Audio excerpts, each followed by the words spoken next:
welcome to the KVV Training Centre. My name is Mariette van Zyl.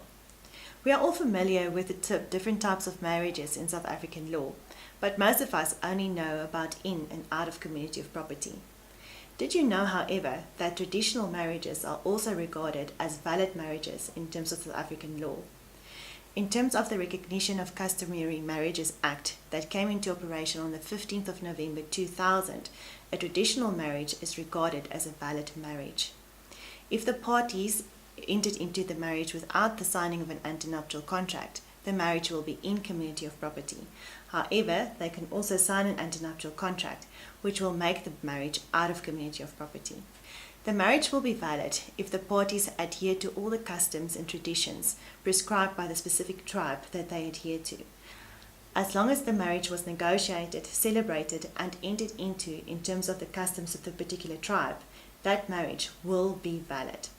It's important to note that the payment of lobola is not a requirement for a valid marriage.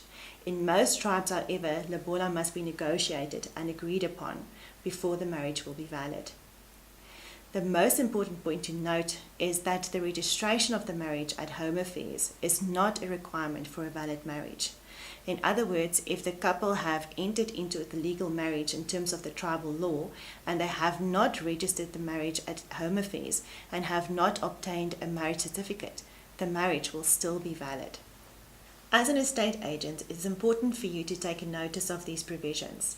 If you sign a contract with clients who claim to be unmarried but tell you that they have been married in terms of traditional law, that is untrue.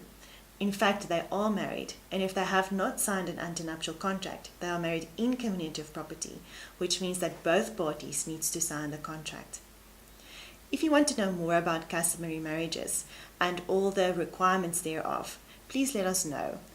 We will gladly schedule training with you through our KVV Training Centre. Thank you.